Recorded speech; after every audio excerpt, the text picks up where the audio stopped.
Hi guys, welcome to my channel. My name is Brittany Nicole. So today's video is a Thanksgiving themed video and I will be showing you guys how I made tamales with my mother-in-law and my husband. Today's video is also a collaboration with two of my best YouTube friends, Genesis and Tiana.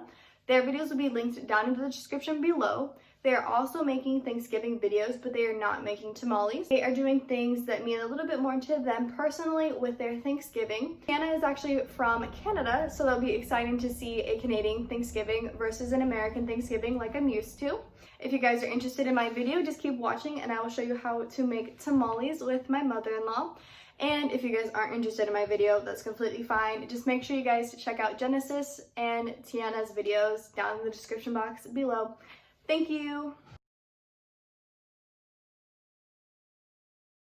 Just in the day that we made tamales here with Adrian's mom, we made over 8 dozen tamales. That is a lot of tamales, and it's great if you have like a big family or have people to share them with, but it's just me, Adrian, and AJ here at the house. We don't have any family here. We have friends here, and like coworkers and stuff, but that's a lot of tamales for like a family of 3 just in general. But it was such a great time having Adrian's mom here and her showing us exactly how to make them, because we made them last year, but it was kind of like trial and error. So it was really great to have her here and show us. I am posting Adrian's surprise video with his mom because it was a birthday present to bring her here. So if you want to see that vlog, it will be posted in the next couple of days. So with that being said, I'm going to show you guys exactly how we made the tamales while Adrian's mom was here. So first we went to the store and we bought everything that we needed. We bought dried chilies and seasoning and meat. We bought these big pieces of meat. They were like $10 a piece. And we filled a crock pot up with water up until probably 3/4 of the way, halfway, because you want to make sure that there's enough room in there for the water to be displaced by the meat and everything that goes in there. Lily, Adrian's mom, ended up cutting up all the meat and adding it into the crock pot. She added this little seasoning packet with mixed Mexican spices into a little cheesecloth and wrapped it up and put it into the crock pot with the meat. And she seasoned the water with salt. She put garlic and onion in there. She just put like whole garlic and a whole onion in there because it's gonna be like cooked down anyways. And we put it in the crock pot, set it on low, and just let it cook for hours. By the time we were taking this meat out, I swear, like Adrian was having a hard time taking it out of the crock pot because it was just falling apart, which is perfect because it's less work for us because we ended up having to shred it all with our hands. This was fun because we got to eat the meat, but it was also really hot. So when we shred the meat, we also have a bowl of really cold water next to the meat so we can easily dunk our hands into the water and then shred the meat without burning our hands too much. Because the meat is hot, we're shredding it right out of the crock pot, so obviously it's gonna hurt your hands. And then after the meat is all shredded, it looks beautiful, so good. I could literally just eat it like that. It's amazing. So after you take all the meat out of the crock pot, you're left with this broth that came from the meat and all the seasoning. So next you're gonna take all of that and clean your chilies and just rinse them out, take all the seeds and cut the stems off. And then you're gonna put them into the broth and boil them on the stove until the skins of the chilies are nice and soft. Into the water of the boiling chilies, you're also gonna add your seasonings and onion and all that lovely stuff that you want in there. And then you're going to transfer that after it's boiling into your blender and blend it until it's smooth. All the skins are all minced perfectly and blended into now your chili sauce. The chili sauce is going to be used to add to the masa powder, and it's also going to be used in your meat to make your meat nice and flavored and tasty. To make the masa, we just used masa bags of flour, like masa flour, and used the chili sauce in the masa, added shortening. We used Crisco brand shortening, and we mixed it all together until it was the perfect ratio. We ended up needing more chili sauce, but instead of making more and going out and buying more chilies, we just used the regular plain broth from the meat that we made in the crock pot, and it worked perfectly and it was perfectly seasoned. And then to the masa, we also added seasonings like cumin, salt, pepper, you know, just regular seasonings that you would add to any other Mexican dish. Now is the fun part. When you get your masa to like a perfect spreadable consistency, you'll know. It's like not too wet and it's like, but it's not crumbly or it's perfect. It's like soft and it's gonna be gritty no matter what you do, but it's like soft and perfect. You'll know. You'll just know. Even if it's your first time, you'll know. So after the masa is at that perfect spreadable consistency, you're gonna grab one of your corn husks that you soaked in hot water for a while. You want the corn husks to be nice and pliable and flexible because you're gonna be spreading stuff on it and then folding it like a little present. So after you grab your corn husk, spread a thin layer of masa all the way from end to end. Depending on how big your husk is, you might need to rip it a little bit. But from end to end, you're gonna spread your masa and then you're gonna add your meat right in the center. And then you're gonna fold one side over, fold the other side over, and then fold the back end, like the little tail thing you see, fold that up.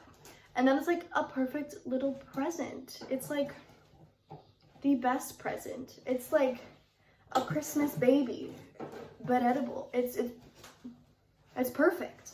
I love them. So good. After they're done, you're going to put them in a tamale pot. Our tamale pot did not work on our stove because we have an induction stove. So only certain pots work on our stove. I know it's dumb. It's not conventional for cooking. I don't know. But you're gonna add them into your tamale pot. What we did was we got a normal pot and then we got a pie dish, like you know those tin pie dishes, right? And we bent the pie dish to fit into the pot and then we poked holes everywhere so it would like steam the tamales. And then you want to put water at the bottom of the pot, not too high where it's touching the tamales, but just enough water to where it steams them. And make sure you don't run out of water in your pots because that's how you burn them. You don't want to burn them, you want to steam them perfectly, okay? And don't fall asleep. Last year, Adrian fell asleep while making tamales and burned them. It didn't taste bad. They just had like a smoky flavor, you know? Like, still chef's kiss, but like with a little, you know? I don't know. It's really late. I'm just letting you know. So like, my mood's a little different, you know, because I'm tired. But anyways, so they're not necessarily bad if you burn them. They just got a little smoky flavor. It kind of depends on who you are, if you like it or not. But if you don't know if you like it, just don't burn your tamales. So after you get your pot all set up, whether it's a normal tamale pot that you bought that's already set up, or if you have to DIY it, you're gonna put the tamales around the pot, like around the perimeter, and then fill it in, kind of like a teepee. And then we kind of laid them on top so we can fit more into the pot. And then after they are all in the pot, all nice and, you know, fancy, close together, get a little cuddle, put a towel over it, like a wet towel to keep all of the moisture in. And then we covered ours with foil and then we put the lid on top. And then we left it cooking on like medium. I think it was on like 60%, like medium high, I guess, medium. I don't know what that would be considered. But we left it on that for about 2 hours until they were done. And then we took one out. They will be a little wet when you take them out, but just let them dry, let them sit a little bit, and then they'll be perfect. Perfect. Perfect. As long as you do them right, which I'm sure you would. I gave you perfect instructions. I don't see why you wouldn't be able to do them. They're actually pretty easy. Yeah. So we made way too many tamales for a family of 3 to eat. So we're giving them to coworkers and friends and neighbors, even though our friends are our neighbors, but we're giving them to all the people. So we used 2 bags of masa, 3 big chunks of meat, like packages of meat, and I think two packets of chilies. So we made a lot of tamales, but it was perfect because they freeze really well. In our home, they don't really last more than a couple months, so I don't really know how long they can be frozen for, but I'm assuming once they're frozen and they can be good for a long time. But I don't know, ask someone who knows about how long stuff can be in the freezer, because I don't know. It was really fun making tamales with my mother-in-law again. I've only made them once or twice with her in the past, and remembering every step was kind of exhausting to remember everything, especially because Adrian like remembers to do things, but he was just kind of the person that would like show up and make them. So he didn't know like how to make the masa or how to make the chili sauce or, you know, how to cook the meat. So that was kind of just me researching recipes last year and trying to piece them together in the best way that I thought fit. So it was really nice to have our mother-in-law here and Adrian's mom here for his birthday and make tamales and have like a little mini Thanksgiving together. That was really, really great, and I'm so glad that I was able to do that for him this year. If you want to see the video of me surprising him with his mom, it will be up in 2 days.